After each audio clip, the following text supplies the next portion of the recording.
happy, healthy, beautiful day, guys. Eric Higgins here, holistic health coach and actor calling out of Portugal. On this call today, we're going to be talking about mental health and your path to happiness.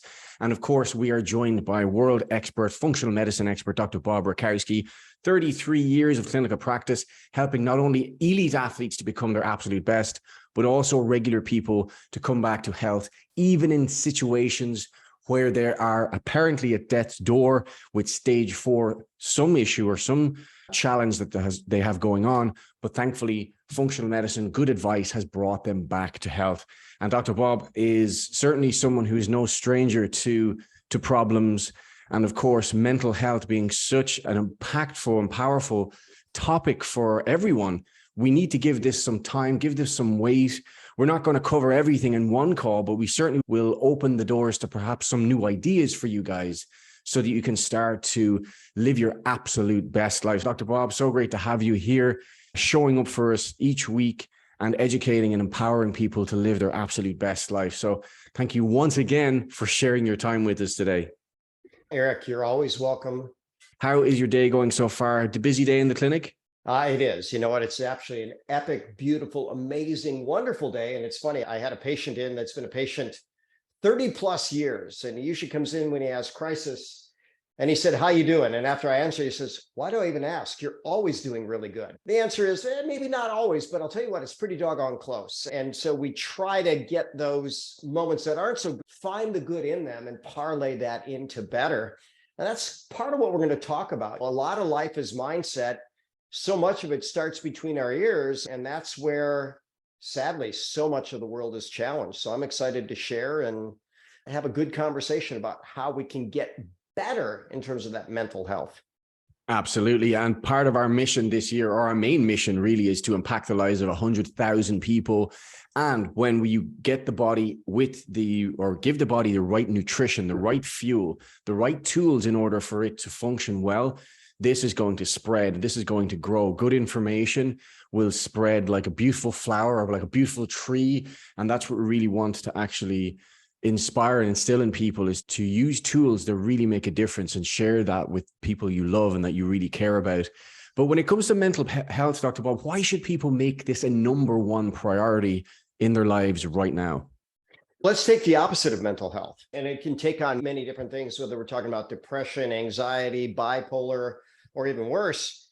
But they actually suggest that depression may be the most disabling condition in the world. So think about that. We're hopefully blessed with wonderful health, but it takes effort to maintain it. We need to eat right, drink right, think right, move right, sleep right, poop right, talk right every day. And let's face it, if you don't feel like doing what it takes to be healthy, you're going to slide into ill health. You don't feel like exercising, you're probably going to reach for comfort food, which I've aptly named discomfort food, because guess what? Even though you get maybe a sugar buzz, it leads your body and brain in the wrong direction. So everything is going to start with the decision. I think about one of my mentors said years ago, you know what? I've never eaten anything that I didn't make a conscious decision to eat. Now, sometimes people make a conscious decision to make something that to eat something they're not conscious about what's really in it.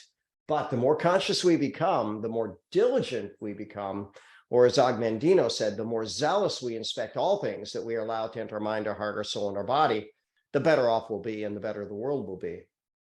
I love that. And I think more and more people are starting to really see this as a massive priority, especially the last couple of years. It was such a weight on a lot of people. Things changed so dramatically that it shook up everyone's paradigms as to what was actually going to happen. And I think this uncertainty that people face can bring on an awful lot of stress, but also I think uncertainty can bring out that inner warrior in you as well, to go out and explore the possibilities of what your life could be rather than what it used to be. That's certainly going to be the good phase of it, right? And I think of Tony Robbins when he talks about human needs, he says the first thing you need is certainty. Then oddly enough, he says the second thing you need is uncertainty. Because if you absolutely know everything, life isn't going to be too fun. But when we look at this mental health, there's a global expert on many levels, Dr. Robert Malone, and he started sharing information, and he now has a 2-hour plus interview on YouTube. And he described what's been going on as what they call a PSYOP. And psy is spelled PSY, psychological operation, where there's been so many lies, so much propaganda, so many things that were just from high levels shot down from the very beginning. Don't look into this, don't question this. And from everything that they created, he said, holy cow, so many of us that with just one eye open could figure out, okay, there's really not much to this. Why are they pushing it so hard? And I think that's interviews worth looking at. And yet there's plenty of people that have had plenty of stuff zapped from YouTube, Instagram, Facebook. So we're not going to mention any names or anything like that, but check out Robert Malone interview YouTube the last couple of days, 2 hours long. Maybe even type in PSYOP, PSY-OP, a psychological operation to use propaganda to move forward things that aren't so good for people. But with the right mental processing, we can get on the other end of that, hopefully, and fast. So why do you think, Dr. Bob, so many people struggle with their mental health? Are there not enough avenues for people to learn about this? What do you think is the biggest flaw that people, or biggest trip for people on that journey to their best mental health? Eric, I think they take it for granted.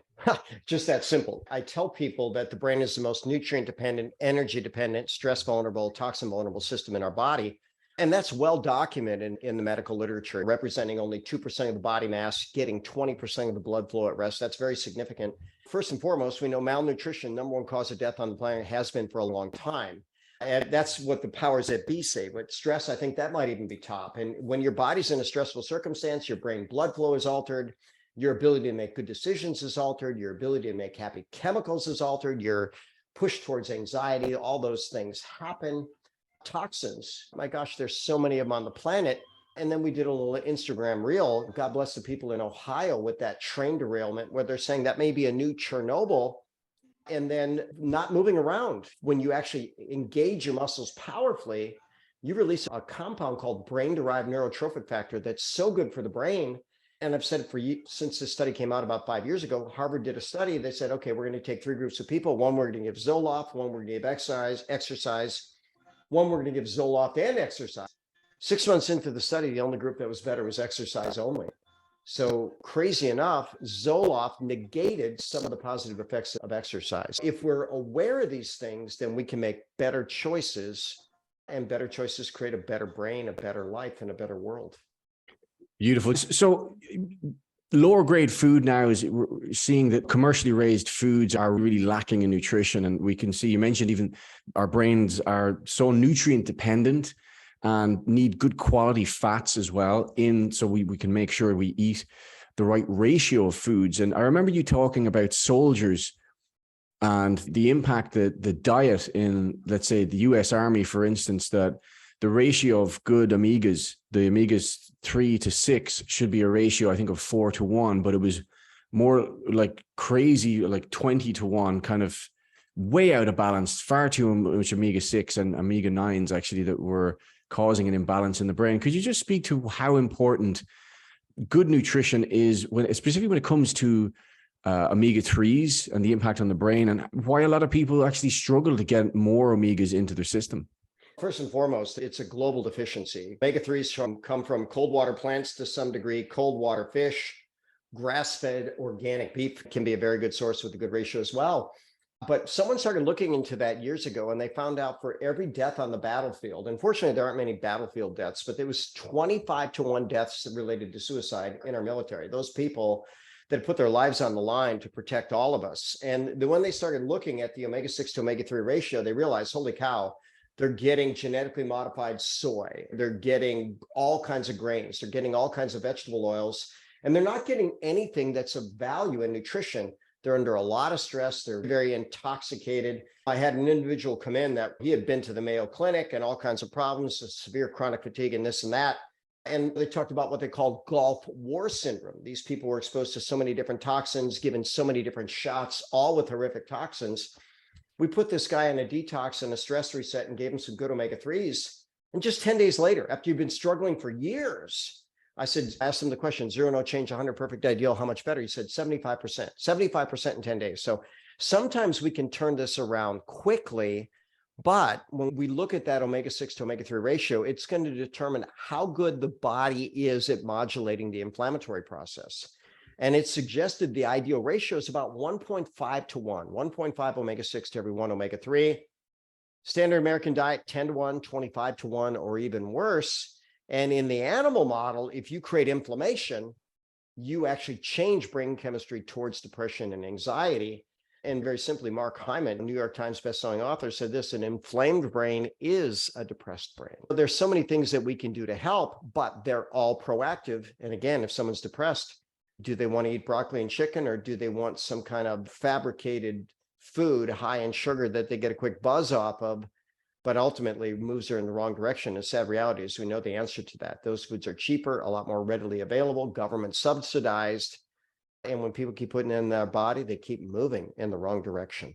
Yeah. And that's a slippery slope for people. And once you make the error once, twice, 3 times a mistake, you're already an addict to that dopamine hit. You're an addict to that sugar dependency. And really, people need to look at what they're eating, how they're sleeping, how much hydration they're getting, are they moving their bodies? So there's a number of things when it comes to supplementation. Obviously, D3 is up there. This is a question I wanted to ask later in the sequence, but we're here now. I want to touch on this. You mentioned something about the quick fix, the convenience. We are creatures of habit. And if we find something that reduces pain, we're going to really have that on our subconscious list of the go-to protocols to help with our problems. But why is the likes of Reishi so powerful? Reishi infused products like coffee and tea that we are full disclosure ambassadors for, we love, we promote on a global scale. Why are these so impactful and accessible for people to just get their nutrient status up on a daily basis consistently? They are now, but let me go back to the lead into that about the quick fix with junk foods. Cornell University in the 80s did a study. They wanted to find out if they could actually use sugar for pain relief. And they want to know, would it ease physical pain? Would it ease emotional pain? And they found out it did, actually. But the effects were very short-lived. And as you mentioned, it ultimately led to a path of addiction, because if something relieves your pain and it tastes good, you do it again. And I think a lot of people are self-medicating with sugar. And we know that 94% of rats prefer processed sugar to cocaine.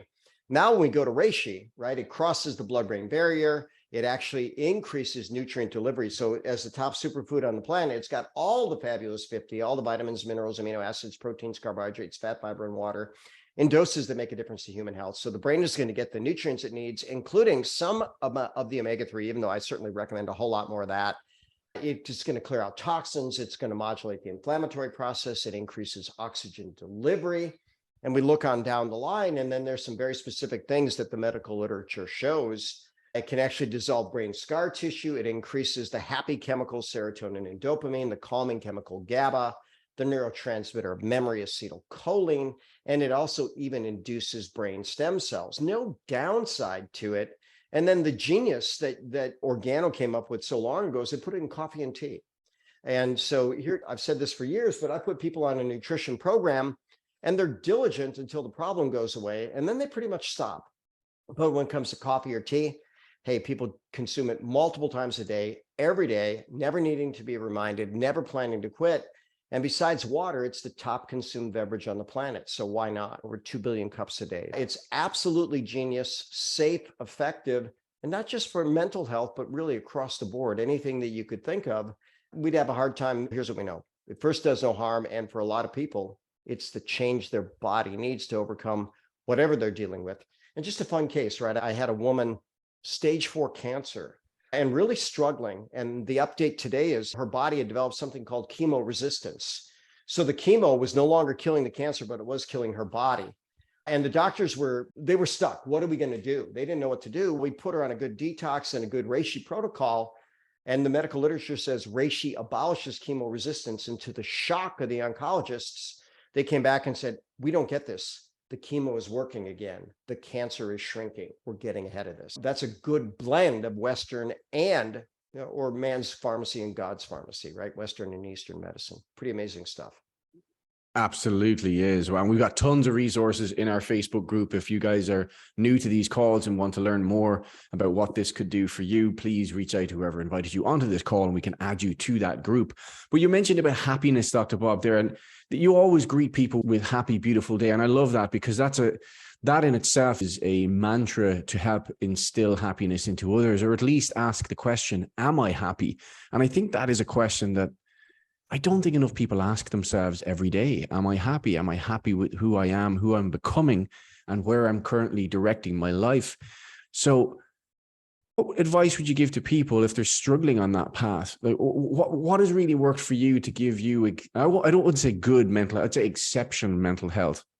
I'd say that's kind of the ballpark you're running in, Dr. Bob, over the last lifetime for you. And everyone has ups and downs, but what do you feel are the biggest tools that you've used to stay on that path towards your absolute best life and happiness? Eric, let me turn back my clock on this. I was actually a depressed teen and not medicated or anything like that, but man, I just didn't feel good. And ultimately, it came down to a very poor diet and really running with the wrong crowd. Let's face it, if you run with the right crowd, they start moving in the right direction. So I was actually running with a crowd that was more intent on finding what was wrong than what was right. And way back then, I reached out to someone that I trusted and I said, I'm stuck. What do I do? And the advice they gave was really powerful. They said the best way to be happy is to give happy. And they said, find a way to give people a genuine compliment. And literally, Eric, within a matter of months, I'm going to suggest that every part of my being changed.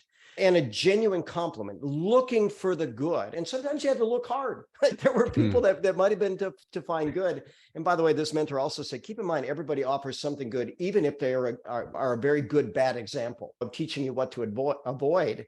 And listen, I even found myself going up to people, thank you for teaching me. I said, what did I teach you? I found when you did that, this happened. And by the way, I'm not sure I want that to happen. And maybe I got them to think about it too, but I want you to know I appreciate you. And ultimately, fascinatingly enough, start looking for the good, you find more of it. And there's that thing about gratitude. The more grateful you are, the more you have to be grateful for. And it's not like I was born with this mega abundance of happy chemicals. But if you start treating your brain, body, and world better, your brain, body, and world will treat you better. So, all those things: eat right, drink right, think right, move right, sleep right, poop right, talk right. Know that we're mental, physical, emotional, spiritual, social, financial, and impactful. We're also, as Aristotle said, teleological beings. So if we have something good to go for, it keeps us happy. And I had that conversation with a patient today. They said, on my downtime, I'm very unhappy. I said, then don't have downtime. Let's find out how, when you're not doing this thing, how you can do something else that still moves you forward. Yeah, even the term downtime, or what is down? Right. Think about that, right? That's already, this has led me on to just about visualization and this book, Dr. Bob, because this has literally been blowing my mind here.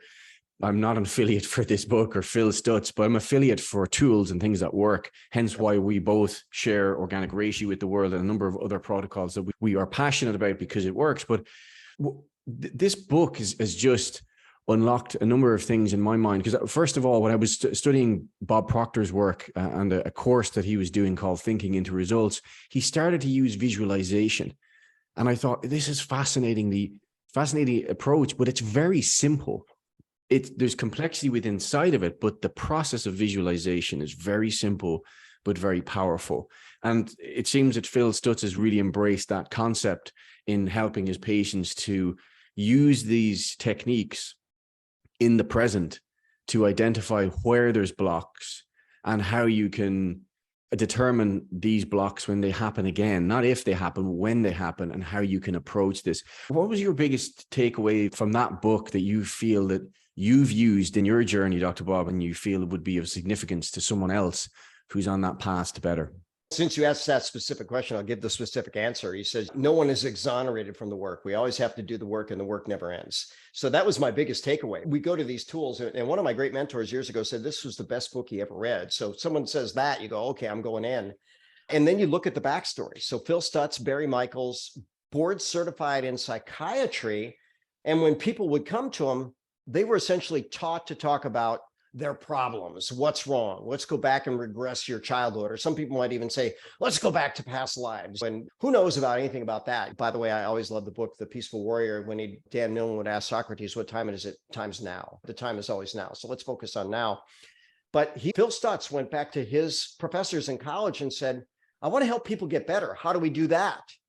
And he says, the professor was dumbfounded.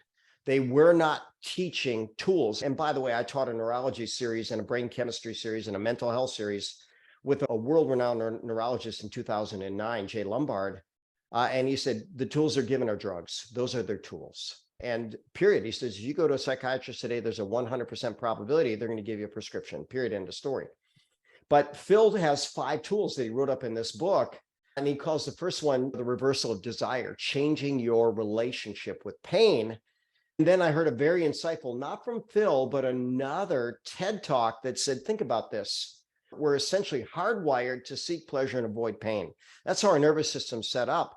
But then throw in this paradox, all growth occurs beyond your comfort zone. So literally, if you want to grow, you got to seek pain. And that's what Phil Stutz said.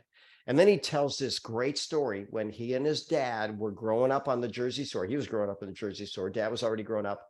And they'd take him to the beach the first swimming day of the year. And I'll tell you what, if you ever swam in the Atlantic Ocean, I don't care when, it's quite cool, especially off the Jersey coast. And Phil said his dad would say, all right, see that buoy? We're going to start here on the beach. We're going to have a race. We're going to dive in the water. Whoever swims to the first buoy gets an ice cream. And so he says they would run, they would sprint, they'd hit that water. It felt like they were being stabbed with 1,000 ice picks. And then by the time they got to the buoy, they were warmed up, they were ready, they were enjoying the water. And they came to realize if you embrace, the pain goes away quick. And in fact, you even learn to love what it does for you. And he said people that were sticking their toe in the water, they never got in. And so just that alone could be a great takeaway. And then if we just go, second tool is called active love. Bob Proctor really ran on that. He says, love everybody, love everything, forgive everybody, send people love every day, especially if they make you mad. Then he talks about inner authority. And you know what? We're all connected to much more than we really are. And we all come from the same source. So whether you call it the Big Bang or God, hey, if we're all connected, we're all brothers and sisters. And if we came from that, aren't we still connected to that wisdom? And we are. Be grateful everything was the fourth tool. And then he basically talked about willpower. And by the way, that's finite, right? So if you set up the environment where you don't need as much willpower, you're more likely to win. That might have been a longer answer than you're looking for. But here's what I can tell you. You apply those tools here and now, you have a tool chest that can help you through almost anything. And Jonah Hill, with that great documentary, says, this guy changed my life. He changed it with just common sense or uncommon sense, applied through tools that everybody can master. Yeah, no, I'll never say, Dr. Bob, that long answer was too long. No. I love your long answers. They're not long. They're elongated on a bigger thought. And I know you could go on for a long time on that. And I think it highlights the importance as well for people that there is pain. There will be pain is inevitable. It's just an ongoing process. The unending work is an ongoing process. The uncertainty is an ongoing process. You have to be okay with that. You have to flourish within those adaptations and movements and nuances, and highlight what your fears are. Identify what they are. And I love David Goggins when he talks about doubling down on your weaknesses. Don't coast on what you're doing well in life. Double down on your weaknesses, because that's really where it's going to build you up and make you into your best self. That's where most of the work is done anyways, in the weaknesses, is find the things where you feel you've got work to do and really double down on that and get busy on that. Not to ignore your skills and what you're exceptional at, but just look at yourself from a well-rounded position. And maybe your, instead of downtime is your uptime is exploring new skills, exploring new activities. I also was listening to another podcast recently about relationships, and the keynote speaker said one of the most important things to enhance your relationships with your family is to start a new activity together, something that both of you have no set in, that is brand new for you, because you're reintroducing the vulnerability to each other, and you're both on a new learning curve and you're enjoying that together. And I thought, oh, wow, that's something myself and Easy need to do. But we were only talking about jiu-jitsu recently. I've only done a small amount of that. Think about something you can do with a family member or a friend that will heighten your relationship and strengthen your own connection to yourself. Because I think when we're on a learning path, we're growing. But when we're not on a learning path, we're slowly drifting into depression and anxiety and these other mental challenges that can arise. But I appreciate you touching on that, Dr. Bob, as well. Anything you'd like to mention just based on what I've said, or anything that tweaks an idea? So many different things and different mindsets too. So for instance, John Maxwell says your strengths, your weaknesses could kill you if you don't address them. So there's that side of it. He says, but most people go further in life by embracing their strengths. So for instance, when I look at you in that animal flow, you know what, there's not 1 in 10 million that literally can move like that and inspire people to move like that. When I look at Issa's graphic artist capacity, making the world better, and then the two of you synergizing on that. So two things of thought. Don't let your weaknesses kill you. And by the way, the weakness is usually between the ears, right? Think about that for a moment. The reason that Goggins has become a global icon is because he came from such a rough circumstance and he made a decision, a committed decision. I'm going to do whatever it takes. And by the way, did he reverse his relationship with pain? Maybe better than anybody in the history of the planet. And so you go from a guy that was morbidly obese, out of shape, on a bad path, to a global icon, inspiring, because he said, all right, I'm going to make a decision and I'm going to go to work with it. Hey, listen, I don't think he set out to change the world, but isn't that fascinating? When you get better, the world gets better, and he just kept getting better. And part of that could go back to our mental health. You know what my grandmasters have all taught: control the controllables. So now we go back to this certainty and uncertainty thing. The more that you control, the bigger your control gets. And Goggins is such a beautiful example of that. And Unisa too, right? Leading the world in so many beautiful ways. Yeah, I think there's different avenues. Thank you, Dr. Bob. I appreciate that. I really do. And I think there's different avenues for that. And what I want to encourage people to do alongside of upgrading their health with Reishi and getting their nutrition in check and practicing honorable daily routines that really build you up and build that warrior self, because I'm all about building that warrior self, because we're in a war. We're always going to find ourselves in a battle, and you're either going to be ready or you're not going to be ready. And that comes spiritually, mentally, physically, everything in between. And just to give people ideas to step into. Not my ideas are not always for everyone, but I think if we go passionately, go all in on what we love to do, then some people will start to try different things and see different approaches. And I think that's what leadership is about: stepping out, shining your light and going, this has helped me. I think this will help you too. Give it a go. Let's see what your progress is going to become. And I've gotten some great feedback over the last couple of weeks from people who have combined both Reishi and movement and just feel more connected to themselves.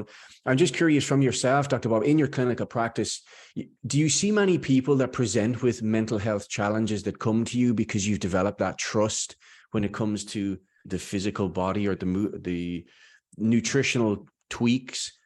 Do people come to you for mental health challenges as well?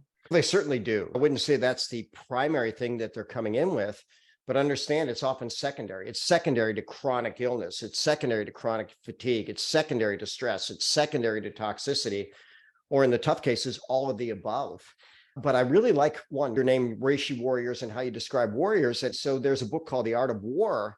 And I think this story is from that, because, keep in mind, I've read thousands of references. So where did this one come from? But there was a story of a gentleman that pursued a grandmaster who was one of the greatest warriors and one of the greatest swordsmen of all time. And the first thing he did was give him a lesson in the garden. He says, what about gardening? He says, well, one, it connects you to nature. It connects you to peace. There's so much you can learn then and there. But he says, for crying out loud, you're a warrior. What are you doing in a garden? He says, look, it's better to be a warrior in a garden than a gardener in a war. And so we want to be aware of whatever comes our way. And if we get better, stronger, faster, smarter, hey, we're more prone to be able to handle what comes our way. And think about those wonderful decisions. I would think that most of the things that lead people down a path they don't want to go are bad decisions, that if they had really stepped back ahead of time and had that good mental processing, they could have gotten better. And again, sometimes people go for quick fixes that move them in the wrong direction. And that just made me think about really not a good story, but there was an NFL player that got into big trouble outside of a strip club in Las Vegas at 3:00 in the morning. And it was big trouble, like murder. And there was a sports podcaster that said this. He says, you know what? Nothing good happens outside of a strip club at 3:00 in the morning. And so think about that. Could that all have been prevented? Yeah, you bet it could. So Make those good decisions, honor yourself, honor everybody around you. Don't go for those cheap thrills and that quick fix. I think cheap thrills are expensive and quick fixes are quite costly. Pretty good proactive message in that. Absolutely, Dr. Bob. And last question for me, just around this. For myself, I struggled over the past when it actually came to concentration and focus. And as an actor, that requires you to be super present and remember your lines and be in the moment. But as a coach as well, being aware of your movement and your ability to respond to any given change in the environment. But as a person, I just as a person alone, I felt it quite frustrating because I'd have a really jumpy, wired brain, wired thoughts, and I'd be jumping from one thing to the next. And as a skeptic, almost 9 years ago, when I was first introduced to Reishi, I was curious, but I wasn't hopeful. I was a skeptic. I wasn't expecting much. But when I started drinking this and started consuming this, I got this overwhelming sense of calm. Like there was a piece of the puzzle that was just filled. And now I tapped into almost like a clarity highway in my mindset. And I couldn't put my finger on it. I just knew that this was something that I was never, ever going to stop consuming. And I quite confidently say to people, if you've got a pulse and you want to feel better and move better, then you should consume this as often as you can for as long as you can. And I think that's going to lead you towards your, not only your most focused mindset, but your happiest form of being. And I'm just curious for yourself, Dr. Bob, what has that done for you and your mental health or your focus when it comes to your work or your martial arts or anything in between? First and foremost, it's all going to work together. And the athlete that you remind me of most, I think you're going to love this, is actually Evander Holyfield. Such a lean, strong, beastie, powerful. I'll take that. Amazing being. His body was so acid because he had so much muscle and he was making all this lactic acid, and it impaired the efficiency of everything. So I was going through this. It's like, what was in it in Reishi that really connected the dots for Eric Higgins or Thor, or whatever we want to call you, right? And basically, it might have been that it alkalized you. It might have been that it modulated your inflammatory process. Maybe one of the fabulous 50 was missing for you. Maybe it was one of the 430 unique molecules that make it the top food in God's pharmacy. Or maybe it was just a little bit of all the above. Eric, I think it's the elite athletes that see sometimes within a sip the difference. Like Manny Pacquiao felt such a difference. Or Ulysses, that phenomenal world-class bodybuilder, felt a difference. Or Evander Holyfield. Oh my God, this is beyond amazing. Now, I was using a different form of Reishi in the 90s with Holyfield. If you think about that, you go, okay, was it that? It was probably a combination of everything. But when you start talking about my own mental health and focus, I think in some ways I'm beyond blessed because I had such great mentors early on. And I became a nutrition nut, a health nut, an exercise nut in my teens, committed my life to it. But what stepped up my game was the blend of Reishi and NeuroTracker. And so NeuroTracker is the software that's been around for over 20 years, over 50 published medical studies, every demographic. And it was first studied in the elite athletes, then the special forces, then business, and then ultimately people that had concussion, brain damage and stuff like that. But last year I fell short on a goal. My goal was, okay, I'm going to do 500 sessions of NeuroTracker and I want to get 100% better. I want to double my measurable focus. Guess what? I only improved 83%. But here's what I'll tell you. If you're already here and you go up 83%, because I would put my concentration in the top 1% anyways, and you take that and make it better. If you're a 1% athlete and you get up 83% better, it's probably the difference between an average contract in the league and then a multi-gazillion dollar contract, right? So here's what I'll tell you. Now, could you double your focus, triple it? Some people could even quadruple it. Yeah. And a fun story, it was on my Facebook and people might want to look at that, but I had a mom in who felt that kind of brilliant brain response to the royal coffee, which was reishi, lion's manes, cordyceps. And her son at 11 years old, the insurance company said, we're not paying for his attention deficit drugs anymore. And suddenly you make someone dependent upon a substance, you pull away. He was miserable. So she said, okay, this worked for me. She gave him a royal coffee and he became a newer, happier, more focused, peaceful, excited, brilliant young man. And think about that, a delicious cup of amazing coffee or a toxin that's going to poison your brain, body, and make you addicted. What would the choice be? Well, I'll tell you what, I think for everybody that has good hope for their family and their self, it would be the Reishi choice. Oh, I love that. Loud and proud, Dr. Bob, loud and proud. And because you said yes 11 years ago, and happy anniversary to you in this company, 11 years gone yesterday. So congratulations to yourself, Kelly, and Jacob, and the rest of your family for saying yeah when many could have said nah, and you did. And so many lives have changed as a consequence of that. So congratulations there. Loud and proud, guys. Share this information with the world. People need to know this. There are better ways than a lot of these medications and these protocols that are just really signing up people up for a prescription. And in often cases, we didn't really get into that really much on medications for combating mental health. But I remember you referenced before, Dr. Bob, that a lot of these medications, they're super toxic. They cause dependency, but also the vast majority of them are just as effective as a sugar pill over a 6 months to 1 year period. Just a last point on that. Could you just address that as a strategy for patients? What can people expect then if they're going down the traditional medical model to help them with some form of man-made drug to address their mental health? The guidelines on drugs are very clear, and the FDA is clear on this. They say you should take the lowest dose for the shortest duration. Now, as a math major, that creates a little challenge because the lowest dose would be 0, the shortest duration would be 0. When I taught a brain series in 2009, it was fascinating. You went back to 1800 and there were 4 mental health diagnoses, only 4. In that particular year, 2009, there were 365, so 1 for each day of the year, and they were all diagnosed with a checklist. But then we come forward to people that are pioneers like Daniel Amen, and he's a board certified psychiatrist that's a specialist in brain imaging. And he said, you know what, psychiatrists were the only medical professionals that didn't actually evaluate the organ they were treating. And when he started looking at that, he realized, wait a minute, you know what, if we do exercise, if we eat the right food, if we take the right supplements, most of the time, the need for drugs goes away and goes away fast. So look up Daniel Amen. He realized you can change your brain. We can learn thought patterns. And here's what I tell people. There's the whole gamut of brain chemistry. If we took everybody that we knew and we lined them up in a room and we said, okay, we're going to take the person with the least amount of feel-good neurotransmitters and put them on one side of the room. And we take the person with the most feel-good transmitters and put them on the other. Maybe we have 1 or 2 people that would be depressed that maybe they need medication. We have on the other end, maybe 1 or 2 people that might be manic and they might need medication. But most people in between with good lifestyle choices could probably create the brain that they want. And even those people that are on medication, and some might need it, they still are better off with good, healthy lifestyle choices. And what makes it simple? How about Reishi infused coffee and tea capsules and other things like that? Top superfood on the planet with countless brain benefits. So give it a shot, see what it does for you.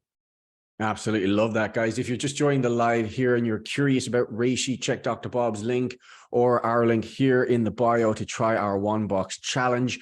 Or if someone referred you, don't let we got absolutely, people of course, too, so absolutely, we go back to our partners. Yep, of course, yeah. We work on a referral. Good point, Doctor. We work on a referral basis. So whoever invited you on this call or connected you to this call, please go back to them because they're probably one of our partners, and it's a win-win situation through referral. So this is our, I was going to say final call for the month. It's not. Oh, it is the final call for the month. But for next month, we will have a new schedule up for you guys as well. Different health topics. If there's something of an area of interest that you would really love us to cover over the coming weeks, please let us know. Drop us a DM and we will add it to the list. So I'll hand it over to you, Dr. Bob, to wrap up the call. Thank you once again, guys, for showing up on Instagram, showing up on Zoom. If you have any particular questions we didn't get to answered, please let us know also, and maybe Dr. Bob would be able to do a Reels or something like that. Great call, great conversation. I hope you guys feel more in towards your best health, your best happiness, and your greatest success of a life that you're going to look back and be proud of, that you stepped up, that you shared your best with your family, friends, and everyone else around you, and you inspired them to go look for that in themselves. Dr. Bob, over to you to wrap up. I'll tell you what, it's hard to wrap up any stronger than that. As my mentors say, we're all here to show up as our best self in service to something bigger than ourselves, and it starts between our ears. So first question, why? Why'd you join us today? I'm guessing you were looking for something to take your game to the next level, something that you could share. And as Eric said, what we're sharing is all of health, happiness, and success. Next question, why not? Why not make these better choices? Why not eat right, drink right, think right, move right, sleep right, poop right, talk right? And soon you'll realize it all works together. Third question, why not you? Someone's going to say, this makes perfect sense. I'm going to start following Reishi warriors. I'm going to start tapping into the Ask the Doctor calls. I'm going to start putting better things in my body, and especially Reishi infused coffee and tea or capsules if you choose. And the final question is, why not now? The longer you wait to act on information, the least likely you are to act on it. Hey, if you're excited, do some squats, do some push-ups, go for a little sprint, do some animal flow, get some Reishi infused coffee and make the world better, and take the action now. We'll be back again next week. And by the way, if you're in this part of the world, I'll be back again tonight, 6 p.m. Central Standard Time, with a little different spin on this. Eric and I always have phenomenal conversations. The one that I do at night's more of like almost like a license renewal. I'll share PubMed citations, but here you'll find out what we're going to recommend for the brain is beyond proven and is likely the best thing out there for you. So with that said, in that part of the world, good night and God bless. In this part of the world, good day and God bless. And let's make the world better.